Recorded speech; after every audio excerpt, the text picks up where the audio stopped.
Good morning, students. How are you? I hope you will be fine. Welcome, class 7 students in mathematics class. In this video, we discuss exercise 1.3. Topic name is properties of multiplication. Today, our topic is properties of multiplication. यानी हम multiplication की खसूसियात, उनकी properties समझेंगे और उससे relevant question solve करेंगे. ठीक है. प्रॉपर्टीज ऑफ मल्टीप्लिकेशन बेसिकली बेटा एडिशन से ही रेलिवेंट होती हैं.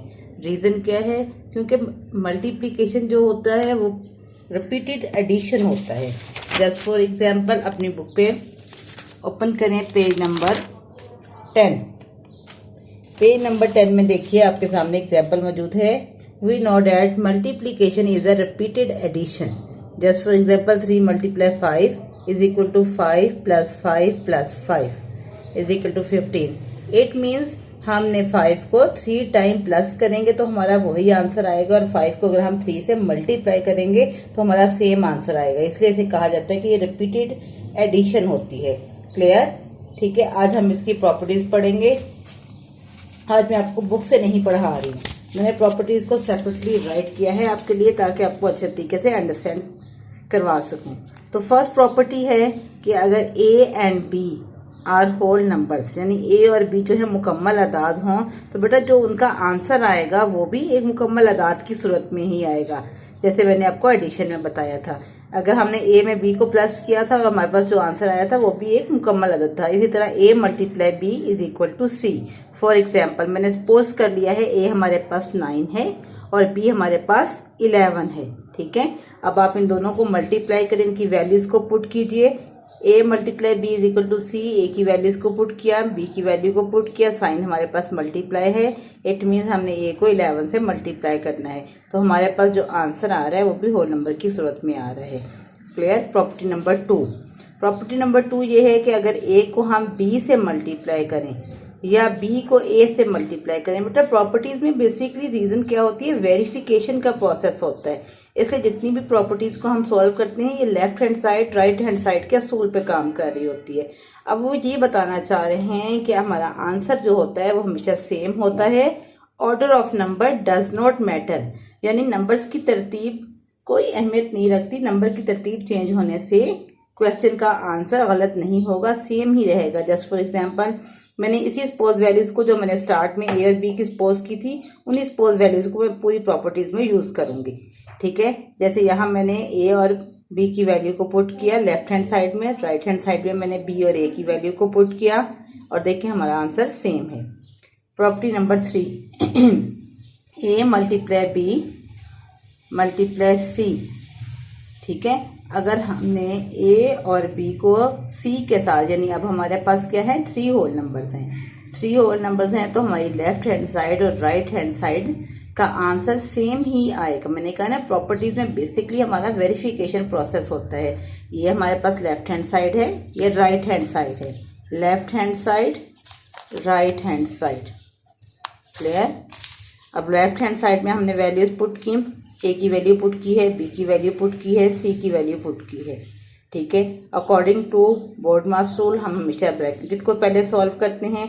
सो ब्रैकेट को सॉल्व किया, 11 को 9 से मल्टीप्लाई किया, 99 है. ठीक है. उसके बाद नेक्स्ट सी की वैल्यू 9 की है और 99 को 4 से मल्टीप्लाई किया, हमारा आंसर 396 है. इसी तरह एक्सक्यूज मी, इसी तरह बेटा बी और सी की वैल्यू को पुट किया, ए की वैल्यू को पुट किया. अब देखिए हमारे पास यहाँ ब्रैकेट्स इस तरफ हैं और ब्रैकेट में हमारे पास बी एंड सी है. इससे हमारे आंसर में फ़र्क नहीं आएगा क्योंकि हमारी वैल्यू सेम है. हमने बी और सी को मल्टीप्लाई किया है, उसके बाद हमने अपने आंसर को 9 के साथ मल्टीप्लाई किया है. देखिए आंसर सेम है. क्लियर? नेक्स्ट प्रॉपर्टी इज अगर हमारा होल नंबर 1 हो. ठीक है. यानी होल नंबर हमारे पास 1 है और 1 को हम किसी भी नंबर के साथ सपोज कर लिया है कि ए के साथ मल्टीप्लाई कर रहे हैं. ए यहाँ बेटा असल में सपोजिंग नंबर्स हैं. अल्फ़ाबेट्स को मैंने सपोज के तौर पर यहाँ पे यूज़ कर रही हूँ. ए की जगह कोई भी नंबर हो सकता है. मैंने प्रॉपर्टी को समझाने के लिए एक वैल्यू को अरेंज किया है ताकि ये असूल हमारी समझ में अच्छे तरीके से आ जाए. ए की जगह यहाँ बी भी हो सकता है, सी भी हो सकता है, डी भी हो सकता है. ठीक है, जैसे अब हमने 1 को a से मल्टीप्लाई करें या a को 1 से मल्टीप्लाई करें तो हमारा आंसर क्या आएगा, a आएगा, यानी वही वैल्यू हमारे पास आ जाएगी जिसके साथ हम उसे मल्टीप्लाई कर रहे होंगे। जस्ट फॉर एग्जांपल a की वैल्यू मैंने आपको बताया था 9 है, तो हमने 9 के साथ 9 को पुट किया, 9 को 1 से मल्टीप्लाई करें या 1 को 9 से मल्टीप्लाई करें तो हमारा आंसर क्या आ रहा है, 9, यानी a ही आ रहा है। It means multiplied by 1 remains the same. जब हम 1 के साथ मल्टीप्लाई करते हैं तो हमारा आंसर सेम ही होता है, वही नंबर होता है जिसे हम मल्टीप्लाई कर रहे होते हैं। Next property is zero property. 0 multiply a is equal to a multiply 0 is equal to 0। It means अगर हम किसी भी नंबर को 0 के साथ मल्टीप्लाई करते हैं तो हमारा आंसर क्या आएगा, 0 आएगा। फॉर एग्जाम्पल 0 को मैंने 9 से मल्टीप्लाई किया, 9 यहाँ कहाँ से आया है, ये मैंने a की वैल्यू पुट की है, ठीक है, put value of a, value put की है जो मैंने स्टार्टिंग में सपोज की थी, तो हमारे पास आंसर क्या आएगा, 0 आएगा। बताने का मकसद ये है कि अगर हम किसी भी नंबर को 0 के साथ मल्टीप्लाई करेंगे तो हमारा आंसर हमेशा 0 ही होगा। नेक्स्ट प्रॉपर्टी, 3 होल नंबर्स को की एडिशन। अगर ठीक है, 3 होल नंबर मल्टीप्लीकेशन में अगर जब हम ऐड करते हैं तो क्या प्रोसेस होता है। देखिए हमारे पास इक्वेशन है a multiply bracket b plus c। अब जब हम इस ब्रैकेट को खोलेंगे तो हमारा क्या प्रोसेस होगा, हम पहले a को b के साथ मल्टीप्लाई करेंगे, a मल्टीप्लाई b, दरमियान में साइन किसका है, एडिशन का, b और c के दरमियान जो एडिशन का साइन है वो हमारे पास दरमियान में आ जाएगा, ठीक है। इसी तरह हम a को c के साथ मल्टीप्लाई करेंगे। जस्ट फॉर एग्जांपल मैंने वैल्यूज पुट कर ली हैं, 9 मल्टीप्लाई 11 प्लस 4। इसी तरह मैंने राइट हैंड साइड में भी वैल्यू पुट कर ली है, 9 मल्टीप्लाई 11 प्लस 9 मल्टीप्लाई 4। ये मैंने आपको समझाने के लिए कि right hand side left hand side same होगी, इसलिए मैं दोनों में वैल्यूज पुट की हैं, ठीक है। देखिए अब आपने क्या किया है, 11 को 4 से मल्टीप्लाई किया, प्लस किया है, 11 और 4 को प्लस किया है और 9 मल्टीप्लाई को एज इट इज़ राइट कर दिया है, हमारा आंसर 15 आया है। 15 को 9 से मल्टीप्लाई किया तो आंसर 135 है। इसी तरह राइट हैंड साइड पे आ जाइए, 9 और 11 को मल्टीप्लाई कर रहे हैं, 99 है, 9 और 11 क्या है, सपोज वैल्यूज हैं a एंड b की, ठीक है। इसी तरह a और c की वैल्यूज को पुट किया, उन्हें आपस में मल्टीप्लाई किया, दरमियान में एडिशन का साइन है क्योंकि हमारे क्वेश्चन में भी एडिशन का साइन है, ठीक है, ये हमारी एडिशन की प्रॉपर्टी है। अगर हमारे पास यहाँ माइनस का साइन यानी नेगेटिव की प्रॉपर्टी होगी तो फिर यहाँ भी हमारे पास नेगेटिव ही आएगा। अब देखिए आपका आंसर सेम है, it means left hand side right hand side के इक्वल है। इसी तरह बेटा ये आपके पास 3 होल नंबर से अगर 4 होल नंबर्स हों या ग्रेटर देन 4 हों तो उसको भी हम इसी तरीके से ओपन करते जाते हैं। देखिए a को पहले हम b से मल्टीप्लाई करेंगे, एडिशन का साइन, फिर a को c से मल्टीप्लाई करेंगे, इसी तरह एडिशन का साइन, क्योंकि d से पहले भी प्लस है और c से पहले भी प्लस है, और फिर हम a को d से मल्टीप्लाई करेंगे। इसी तरीके से हम सॉल्व करेंगे। जस्ट फॉर एग्जाम्पल अगर हमारे पास ये राइट हैंड साइड है, लेफ्ट हैंड साइड में हमारे पास ऑर्डर ऑफ नंबर्स चेंज हो गए हैं, ठीक है, इनकी तरतीब चेंज हो रही है, तो भी आंसर में कोई फ़र्क नहीं पड़ेगा, सिर्फ वैल्यूज़ के अरेंजमेंट में चेंज आ जाएगा। जैसे b plus C plus D multiply a, तो पहले क्या करेंगे, हम b को a से मल्टीप्लाई करेंगे, ठीक है, फिर c को a से मल्टीप्लाई करेंगे, फिर d को a से मल्टीप्लाई करेंगे। आपका आंसर हमेशा सेम होगा। क्लियर। इसी तरह मैंने तीसरा आपको एडिशन में बताया है, ये एडिशन की प्रॉपर्टी थी मल्टीप्लिकेशन में। इसी तरह सब्ट्रैक्शन, अगर सब्ट्रैक्शन आ रहा है तो आपका जो मिड में यस यहाँ जो साइन आएगा वो साइन आएगा जो ब्रैकेट के दरमियान में साइन है। देखिए यहाँ माइनस है तो यहाँ भी माइनस ही आएगा। इसको मैंने एक एग्जाम्पल से सॉल्व किया है, 9 मल्टीप्लाई 11 माइनस 4, ठीक है। अब इसको हमने 11 में से 4 को माइनस किया 7, ये लेफ्ट हैंड साइड है हमारे पास, ठीक है। राइट हैंड साइड में हमने वैल्यूज को पुट किया। राइट हैंड साइड हमने कैसे बनाई है, राइट हैंड साइड में हमने a को b से मल्टीप्लाई किया है, दरमियान में हमारे पास साइन वो है जो ब्रैकेट के अंदर मौजूद है जो कि सब्ट्रैक्शन का है, फिर हमने a को c से मल्टीप्लाई किया है। आप मेरे पेपर पे देख सकते हैं, दोनों तरीकों से सॉल्व करने से एक ही आंसर आएगा। बेसिकली बेटा ये जो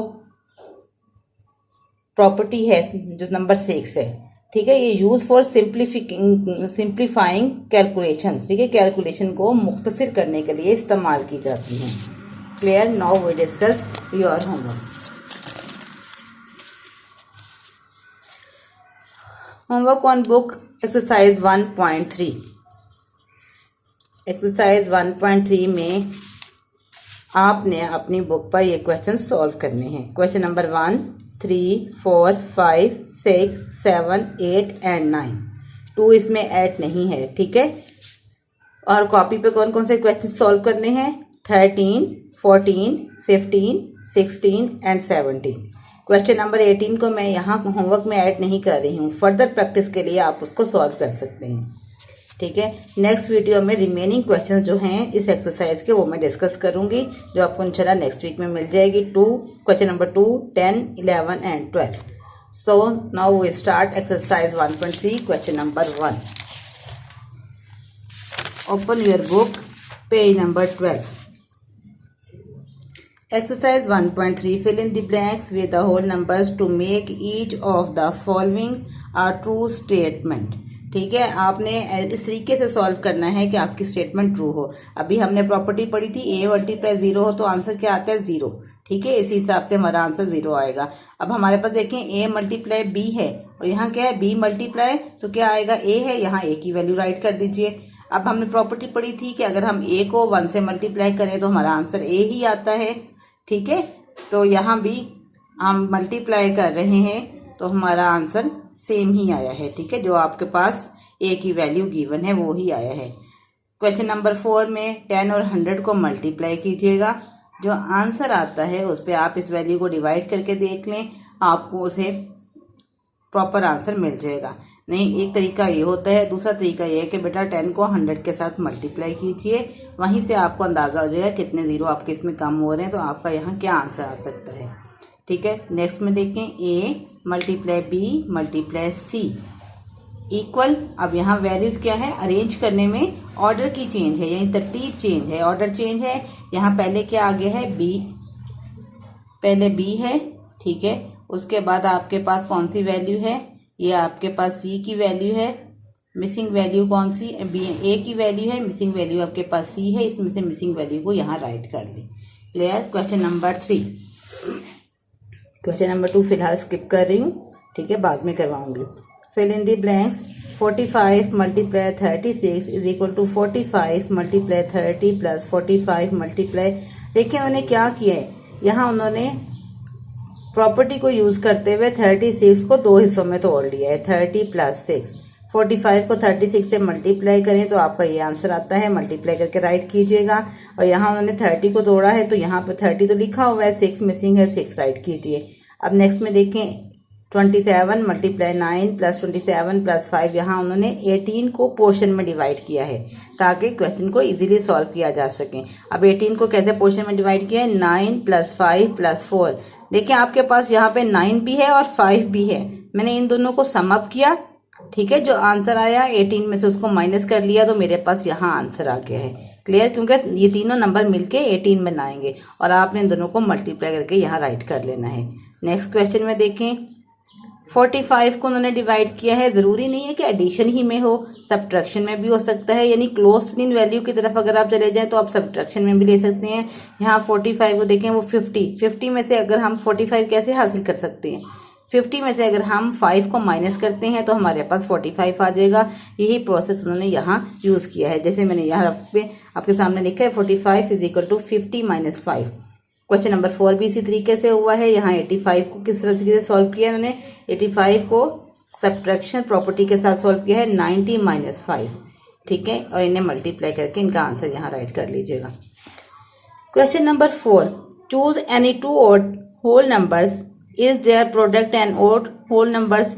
वो कह रहे हैं आप सपोज करें कि कोई भी 2 ऑड नंबर आपने लिए हैं तो क्या आपका उन दोनों को मल्टीप्लाई करके भी आंसर ऑड में आएगा? जैसे मैंने यहाँ सपोज किया कि 3 को 5 से मल्टीप्लाई करें तो हमारा आंसर 15 है, तो ठीक है। ये 2 ऑड नंबर हमने लिए हैं, उनका आंसर भी हमारे पास ऑड नंबर है, सो आप आंसर में लिखेंगे यस।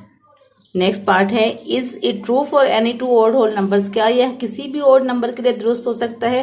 तो बेटा ये किसी भी ऑड नंबर के लिए दुरुस्त हो सकता है, इसलिए हम आंसर में लिखेंगे यस। और समझाने के लिए आपको मुख्तलिफ एग्जांपल्स बता रही हूँ। जैसे 7 को 7 से मल्टीप्लाई करें तो 49 आ रहा है, 5 को 5 से मल्टीप्लाई करें 25 आ रहा है। यानी किसी भी 2 नंबर को अगर आप आपस में मल्टीप्लाई करते हैं और वो ऑड होते हैं तो आपका आंसर भी ऑड नंबर में आता है। Question number 5, is the product of two even whole numbers always an even whole numbers. जिस तरीके से ऑड में ये बात होती है इसी तरह इवन में भी यही बात होती है, ठीक है। तो फिर आपका आंसर में क्या आएगा, यस। वो कहते हैं कि अगर हम दो इवन नंबर को आपस में मल्टीप्लाई करें, just for example 2 × 4 is equal to 8, तो हमारा आंसर भी इवन में ही आएगा। Question number 6 is the product of an even whole number and odd whole numbers and odd whole numbers। वो कह रहे हैं कि अगर हम एक नंबर इवन लें, एक नंबर ओड लें, तो हमारा आंसर किस में आएगा। देखिए मैंने यहाँ सपोज किया है, एक नंबर इवन 4 ले लिया, एक नंबर ओड ले लिया 3। 4 और 3 को मैंने आपस में मल्टीप्लाई किया तो जो प्रोडक्ट हमारे सामने आ रही है वो 12 है, ठीक है। तो हमारा आंसर क्या होगा, नो। आंसर हमारा किस में आ रहा है, इवन नंबर में आ रहा है। पता नहीं 12 इवन नंबर है तो आंसर बेटा इवन नंबर में आ रहा है, लिहाजा हमारे आंसर में यहाँ हम क्या राइट करेंगे स्टेटमेंट में, N O no. Next question है, we know that 0 + 0 is equal to 0। आपको पता है अगर हम 0 में 0 को जमा करें तो 0 ही आएगा। Is there some other whole number p such that p is equal to p is equal to p। अगर हमने सपोज कर लिया है कोई और होल नंबर 0 से हट के कर लिया है, जैसे मैंने यहाँ 1 कर लिया है, तो 1 + 1 क्या होगा, वो 2 आएगा। सो आंसर क्या है, एन और नो। क्लियर। नेक्स्ट क्वेश्चन है कि अगर वो कह रहे हैं कि आप सपोज कर रहे हैं कि 0 को 0 से मल्टीप्लाई कर रहे हैं, फिर से 0 से मल्टीप्लाई कर रहे हैं, तो आंसर आपका 0 आ रहा है। अब अगर 0 की जगह कोई और नंबर सपोज कर लें, ठीक है, तो क्या इसका आंसर सेम आ सकता है। बिल्कुल बेटा, अगर आप यहाँ राइट कीजिएंगे यस, और कौन सा नंबर है जिसको हम सपोज करें तो आंसर यस आता है, वो है 1, ठीक है। देखें 1 × 1 इज इक्वल टू 1। नेक्स्ट है question number 9, given that the product of two whole numbers is 0।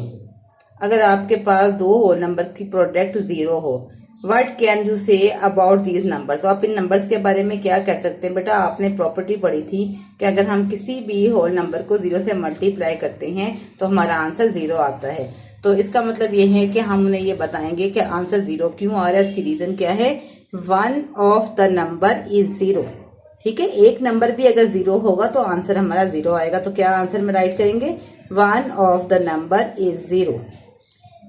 In questions के आंसर आपने इसी तरह बुक के ऊपर राइट करने हैं। क्लियर।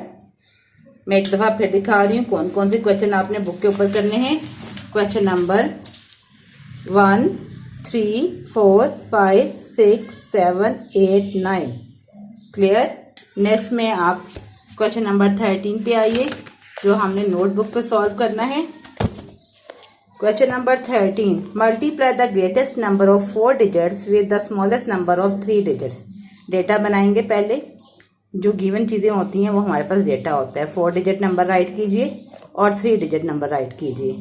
4 डिजिट नंबर क्या है, 9999, और 3 स्मॉलेस्ट नंबर क्या है, 100। अब उसके फाइंड रिक्वायर्ड में हमें क्या चाहिए, प्रोडक्ट। सॉल्यूशन में क्या करेंगे, आप इन दोनों को आपस में मल्टीप्लाई करेंगे तो आपके पास आंसर आ जाएगा। वीडियो से देख लीजिएगा और खुद भी सॉल्व करने की कोशिश कीजिएगा, सिंपल क्वेश्चंस हैं, ठीक है। नेक्स्ट क्वेश्चन नंबर 14, आज shopkeeper. Question number 14, shopkeeper purchase 125 television set. Shopkeeper ने 125 सेट खरीदे हैं। एक सेट की कॉस्ट कितनी है, ₹9,820। अब उन्हें तमाम सेट की कीमत बतानी है। तो आप पहले सबसे पहले डेटा बनाइए, गिवन लिखिए, number of television, cost of each television. उसके बाद रिक्वायर्ड में मेंशन करें जो बात उन्होंने पूछी है, कॉस्ट ऑफ 125 टेलीविजन। फिर सॉल्यूशन की तरफ आ जाएं। 9,820 को राइट किया, 125 को राइट किया और मल्टीप्लाई कर लिया, जिससे हमारे पास जो आंसर आया है वो आपके पास टोटल टेलीविजन की कॉस्ट आ जाएगी, ठीक है। कॉस्ट ऑफ 125 टेलीविजन और रुपीज मेंशन की हुई है। Clear. Next question, taking n is equal to 10, 15 and 20, 1 by 1 verified that. हमारे पास फार्मूला गिवन है बेटा, इसमें आपने वैल्यूज पुट करनी है। n की 3 वैल्यू दी हैं, ये पहली है 10, दूसरी है 15, तीसरी है 20। यहाँ आपने स्टेप बाय स्टेप करना है। पहले स्टेप में n को 10 के इक्वल लेना है क्योंकि n की वैल्यू 10 है, और ये फार्मूला जो आपके पास गिवन है इसमें आपने वैल्यू को पुट करना है और सॉल्व कर लेना है, जिससे आपका आंसर आ जाएगा। उसके बाद नेक्स्ट में आपके पास गिवन वैल्यू है n इज इक्वल टू 15, ठीक है। अब आपने 10 की जगह 15 की वैल्यू को पुट करना है, इसे सॉल्व कर लेना है। नेक्स्ट गिवन वैल्यू है n इज इक्वल टू 20, ठीक है। n की जगह आपने 20 की वैल्यू को पुट किया, उन्हें सॉल्व कर लेना है। क्वेश्चन नंबर 16, a की और b की वैल्यू गिवन है और वेरीफाई करना है हमने। अब आपने क्या करना है, लेफ्ट हैंड साइड सेपरेट लेनी है, राइट हैंड साइड सेपरेट लेनी है। लेफ्ट हैंड साइड ली, पहले a और b की वैल्यू है, ये आपके पास क्वेश्चन है। टेकिंग लेफ्ट हैंड साइड ली है a plus B multiply a minus B. Values को पुट करें, इन्हें उनका ऑपरेशन करें और सॉल्व करें। उसके बाद टेकिंग राइट हैंड साइड लीजिए, इन्हें सॉल्व कीजिए, इनके अंदर वैल्यूज को पुट करें, इन्हें सॉल्व कर लें, और लेफ्ट हैंड साइड और राइट हैंड साइड आपकी इक्वल होगी, सो प्रूव्ड हो जाएगा। लास्ट क्वेश्चन है, a की वैल्यू 100 है, वेरीफाई करना है। इसी प्रोसेस का है जिस तरीके से हमने ये क्वेश्चन किया है। इसमें भी आप पहले लेफ्ट हैंड साइड लेंगे, फिर आप राइट हैंड साइड लेंगे। Taking a is equal to 100, ठीक है। क्वेश्चन को राइट किया, उसके अंदर उसमें से लेफ्ट हैंड साइड को ले लिया, वैल्यूज को पुट किया, सॉल्व कर लिया। फिर आपने राइट हैंड साइड को लिया, राइट हैंड साइड में वैल्यूज को पुट किया, उसके बाद राइट हैंड साइड की वैल्यूज को सॉल्व कर लिया। So proved left hand side is equal to right hand side. Students, question number 18 मैंने इसलिए स्किप किया है कि ज़्यादा लेंथी हो रहा है, लेकिन आप लोग अपनी फर्दर प्रैक्टिस के लिए क्वेश्चन नंबर 16 और 17 की तरह 18 को भी सॉल्व कर सकते हैं। I hope you can understand and you will do your work by your self इंशाल्लाह। अल्लाह हाफिज़, थैंक यू।